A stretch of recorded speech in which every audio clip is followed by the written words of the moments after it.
Hello, welcome to my channel. So let's talk about the baby friendly hospital initiatives.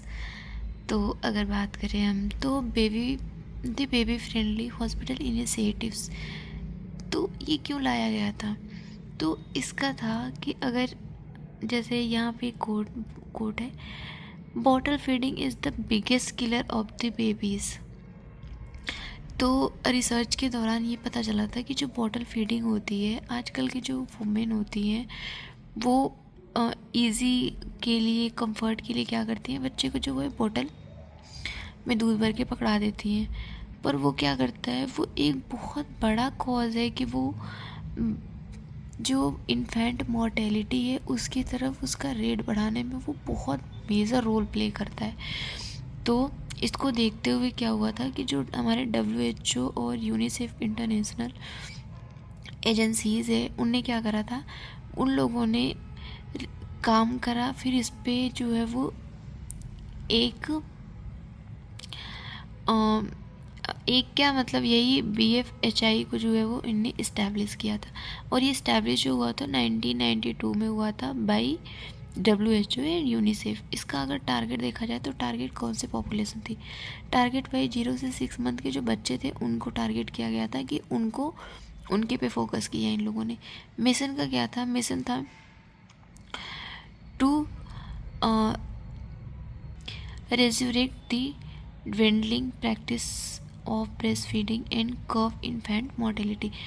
इसका क्या था, जो breast feeding की practice है उसको जो है वो यूज़ में, प्रैक्टिस में लाना है और इन्फेंट मोर्टेलिटी रेट जो है वो उसको कम करना है। और इसका गोल क्या था, to equip health care workers with the knowledge and skills to promote exclusive breast feeding. इसका क्या था कि जो बच्चा है, बच्चे को एक अच्छे वे में प्रॉपर एक्सक्लूसिव ब्रेस्ट फीडिंग मिले, उसके लिए हमारे मदर हेल्थ वर्कर को जो है वो अच्छी नॉलेज होना चाहिए। अच्छी नॉलेज तभी होगी जब हम हेल्थ केयर वर्कर्स को और स्टाफ नर्स को जो है वो स्टाफ को स्किल्सफुल बनाएंगे और नॉलेजेबल बनाएंगे, तभी वो पॉपुलेशन को अवेयरनेस दे पाएंगे, नॉलेज दे पाएंगे, proper way of exclusive breast feeding. और अगर एक्सक्लूसिव ब्रेस्ट फीडिंग की बात करें तो इसमें टोटल 10 स्टेप है। फर्स्ट जो है वो दी पॉलिसी, इसमें जो है वो एक पॉलिसी बनाई गई जिसमें जो रिगार्डिंग थी एक्सक्लूसिव ब्रेस्ट फीडिंग के, और जो वो पॉलिसी थी वो 2 लैंग्वेज में लिखी गई थी, लोकल लैंग्वेज और इंग्लिश लैंग्वेज में, ताकि जिसको जो कंफर्टेबल हो उसमें वो पढ़ सके। उसको रूटीनली जो है वो उसके बारे में कम्युनिकेट किया जाता था। अगर हम सेकेंड स्टेप की बात करें तो सेकेंड स्टेप जो है वो ट्रेनिंग। ट्रेनिंग का क्या मतलब, जो हमारे हेल्थ केयर वर्कर्स हैं, स्टाफ हैं, उनको हमारे प्रोग्राम के रिगार्डिंग जो है वो नेसेसरी स्किल्स देना है, जो ज़रूरत की जितनी भी स्किल्स है वो प्रोवाइड करवाना है, नॉलेज प्रोवाइड करना है, ताकि वो हमारे पॉलिसी को अच्छे से इम्प्लीमेंट कर सके।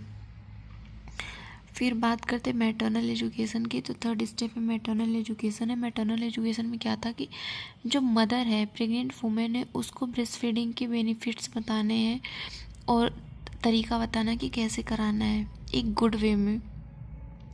इनिशिएशन का मतलब है, फोर्थ स्टेप में इनिशिएशन है कि help mother initiate breast feeding with in half an hour of birth. जब बच्चा पैदा होने के बाद आधे घंटे के बाद जो है वो बच्चे को ब्रेस्ट फीडिंग करा देना चाहिए। Maintenance of mothers how to breast feed and maintenance lactation even if separated from infants. Maintenance का मतलब ये है कि इसमें जो एक मदर है वो क्या कर रही है, वो अगर जब बच्चे से वो सेपरेट हो रही है तो वो अपने बच्चे को ब्रेस्ट फीड कैसे करा सकती। ये तो ऐसा तो है नहीं कि उसको काम है, वो कहीं चली गई तो बच्चा ब्रेस्ट फीड ही नहीं करेगा, ब्रेस्ट फीड तो कराना है ये हमें, तो वो कैसे करा सकती है, इसमें वो बताया गया था। और अगर हम 6 स्टेप की बात करें तो 6 स्टेप जो है वो दी एक्सक्लूसिविटी। इसमें क्या था, इसमें ये बताया गया था कि जो बच्चा है उसको कोई भी आप आर्टिफिशियल फूड नहीं दोगे, आप कोई भी एक्स्ट्रा पानी वगैरह नहीं दोगे, कोई अलग सा मिल्क नहीं दोगे किसी और, जैसे बफेलो मिल्क हो गया, काऊ मिल्क हो गया, पाउडर फॉर्म का हो गया, वो कोई भी यूज़ आप नहीं करोगे अनटिल अनलेस कि जब तक डॉक्टर प्रिस्क्राइब ना करे या उसको मेडिकली कोई प्रॉब्लम ना हो। और फिर स्टेप 7 की बात करें तो स्टेप 7 जो है वो रूमिंग इन। इसमें क्या है कि बच्चा पैदा हो, जब बेबी जो बच्चा है जो बर्थ आउट हो जाता है, मदर भी बर्थ आउट होने के बाद उसको मदर को बच्चे के साथ क्या करा जाता है कि एक साथ रखा जाता है। जब बच्चे पैदा होने के बाद उसको इमीडिएट केयर वगैरह दिया जाता है, उसके बाद फिर लाके मदर के पास रख दिया जाता है। ये हो गया रूमिंग। स्टेप 8 की बात करें तो ये हो गया डिमांड फीडिंग। डिमांड फीडिंग का है, डिमांड फीडिंग ये नहीं कि हमें अगर डॉक्टर ने कहा है कि 2-2 घंटे में आपको दूध पिलाना है, तो ये नहीं कि हमें 2-2 घंटे पे ही पिलाना। अगर उसके बीच में बच्चे को भूख लग रही है और वो रो रहा है, तो आप बीच में भी उसको दूध पिला सकते हैं। तो इसका मतलब यही है कि बच्चे को जब ज़रूरत हो रही है ब्रेस्ट फीड की, तब आप ब्रेस्ट फीड कराओ। अगर 9 स्टेप की बात करें तो 9 स्टेप में नो आर्टिफिशियल ट्रीट्स। जो भी ट्रीट्स आते हैं स्पेसिफायर होता है, वो हम जो जिसमें हनी वगैरह होता है वो बच्चे को हम दे देते हैं जब बच्चा रोता है। तो नहीं, हमें वो नहीं करना है। इसमें जो है वो अलाउ नहीं होता है, आप आर्टिफिशियल ट्रीट्स यूज़ नहीं कर सकते हो।